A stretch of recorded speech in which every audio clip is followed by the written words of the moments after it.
Baik sampai bagi anak-anak, bagaimana kabar kalian hari ini? Bapak harap kabarnya baik-baik saja. Semoga tetap sehat selalu.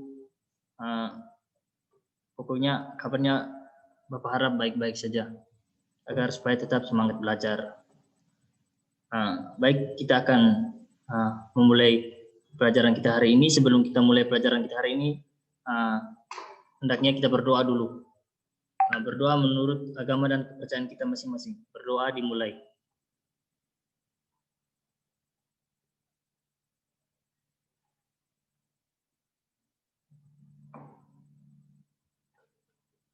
Berdoa selesai. Jadi pada hari ini Bapak akan menanyakan kehadiran dari anak-anak, siapa saja yang tidak hadir pada hari ini. Jika tidak ada yang hadir, silakan beritahu namanya supaya Bapak bisa tulis di daftar hadir. Jadi siapa saja yang tidak hadir pada hari ini, jika tidak ada yang hadir, silakan menjawab. Dan jika tidak hadir, Bapak bisa memaklumi itu karena mungkin terkendala jaringan atau kuota. Bapak bisa memaklumi itu. Jadi hari ini kita akan kembali belajar tentang teks eksposisi. Jadi tujuan dari pembelajaran ini kita dapat mengetahui pengertian dan unsur-unsur dari teks eksposisi tersebut. Jadi kita akan belajar. Jadi di sini Bapak akan tayangkan materi dari teks eksposisi.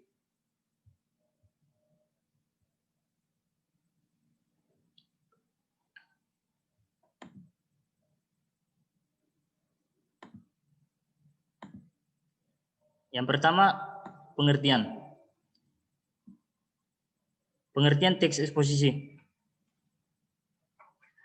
Teks eksposisi merupakan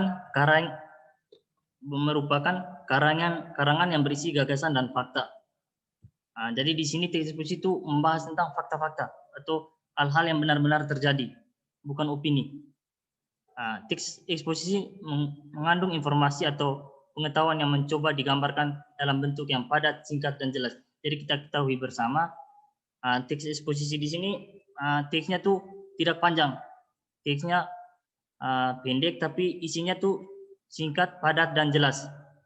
Menurut Kamus Besar Bahasa Indonesia, eksposisi merupakan suatu uraian dan paparan yang bertujuan untuk menjabarkan maksud serta tujuan. Paragraf dalam teks eksposisi sendiri sifatnya ilmiah atau non-fiksi. Ilmiah atau non-fiksi di sini dalam arti kebenaran atau hal-hal yang bersifat nyata dan pasti.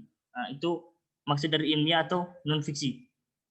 Dalam teks eksposisi umumnya berisi masalah serta rangkaian argumen dari penulis yang mendukung isu atau topik yang sedang dibahas. Setelah kita mempelajari pengertian, di sini Bapak menanyakan kepada anak-anak, apakah anak-anak sudah mengerti tentang bagian pengertian teks eksposisi? Jika tidak, anak-anak belum mengerti, silakan bertanya.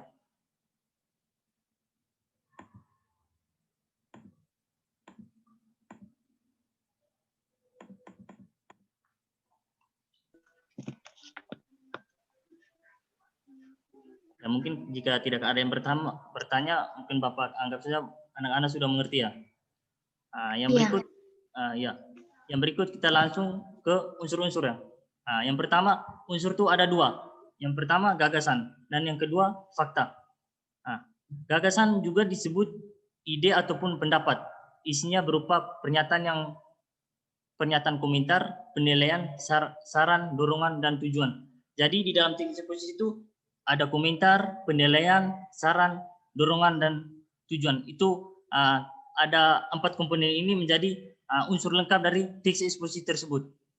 Karena di dalam teks itu pasti ada komentar. Setiap kita membaca teks pasti ada komentar, ada penilaian, ada saran, ada dorongan, dan ada rujukan. Yang berikut fakta. Fakta itu keadaan atau peristiwa. Fakta adalah kenyataan sesuatu yang benar-benar terjadi, ada atau tidak. dalam teks eksposisi, fakta berfungsi untuk memperkuat gagasan sehingga diharapkan lebih meyakinkan. Jadi di dalam teks eksposisi itu, jadi tadi kita berbicara tentang pengertian itu, teks eksposisi adalah bagian yang berisikan tentang fakta. Di sini teks eksposisi itu di dalam teks eksposisi itu mengisikan tentang fakta-fakta, bukan opini-opini. Itu ada dua unsur tersebut. Jadi Bapak akan menanyakan kepada anak-anak di bagian unsur-unsur ini, mungkin ada yang belum mengerti, silakan bertanya. Jika tidak mengerti, Bapak akan melanjutkan materinya.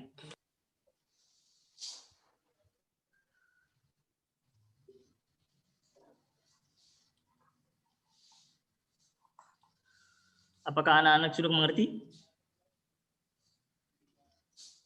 Atau sudah paham? Paham. Paham ya? Oke. Paham. Jadi yang berikut Bapak akan tampilkan sebuah teks eksposisi. Teksnya ada 2 lembar. Ini yang pertama dan ini yang kedua. Di sini Bapak akan tanyakan teks eksposisi ini. Suruhannya anak-anak tentukan unsur-unsur dari teks yang Bapak tanyakan ini. Tentukan paragraf dan fakta dari teks yang Bapak tanyakan ini. Bapak persilakan anak-anak, waktunya 3 menit untuk membaca teks tersebut dan menjawab bagian paragraf dan fakta-fakta. Ya, Bapak persilakan.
Bapak lanjut ke teks yang kedua ya.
Apakah sudah selesai membaca? Jika anak-anak sudah selesai membaca, Bapak harap anak-anak bisa tentukan bagian paragraf dan fakta.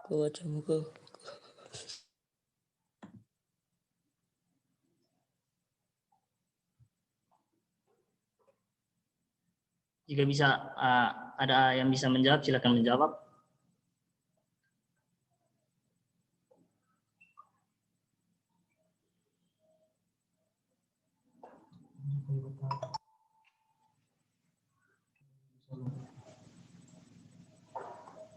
Jadi Bapak akan lanjut, Bapak akan menjawab bagian paragraf, bagian gagasan. gagasan dari teks eksposisi tersebut. Gagasan di sini ada dua. Yang pertama, jika pemerintah tidak dapat bertindak dalam 10 tahun mendatang, hutan Sumatera akan musnah. Dan yang kedua, hilangnya hutan Sumatera akan diikuti oleh musnahnya hutan.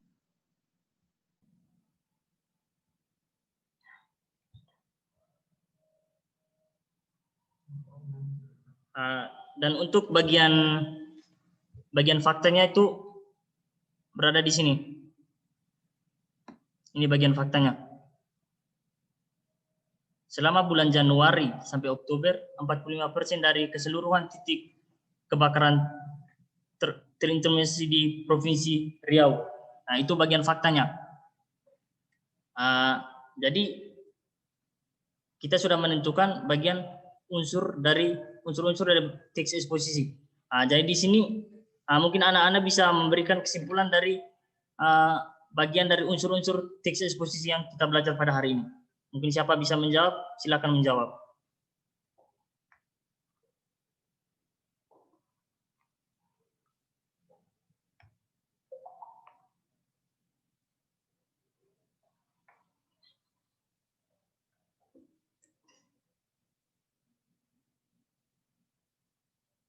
Jadi baik, Bapak akan menjawab saja.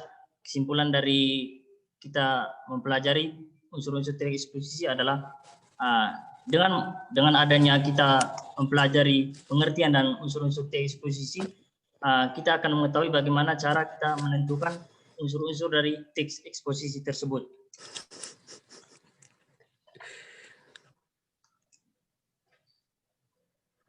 Yang berikut, Bapak harap anak-anak bisa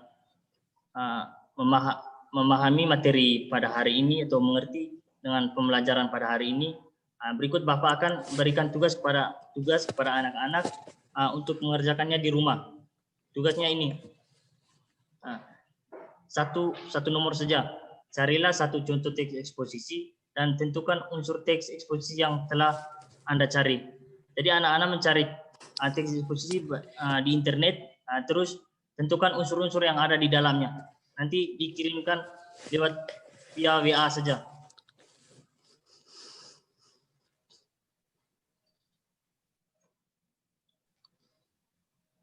Ini Pak tugasnya, Pak. Ya, Pak. Ya, tugasnya ini. Anak-anak mencari sebuah teks eksposisi. Ya. Terus Satu, Pak, ya. Ya, satu aja. Cari sebuah teks eksposisi. Tentukan unsur-unsur yang ada di teks eksposisi yang anak-anak sudah cari. Nanti kirim lewat WA saja. Iya. Tugasnya gampang, cuma satu nomor saja.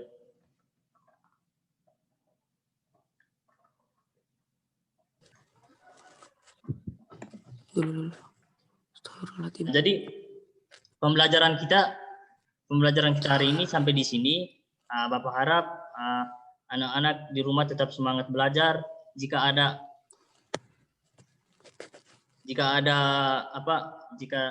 tidak mengerti, bisa tanyakan ke Bapak lewat via WA atau lewat Google Classroom. Jika merasa kesulitan, bisa bertanya kepada Bapak. Bapak harap anak-anak tetap semangat belajar. Untuk hari ini kita sampai di sini. Untuk pembelajarannya kita sampai di sini. Sekian dan terima kasih untuk kehadirannya anak-anak.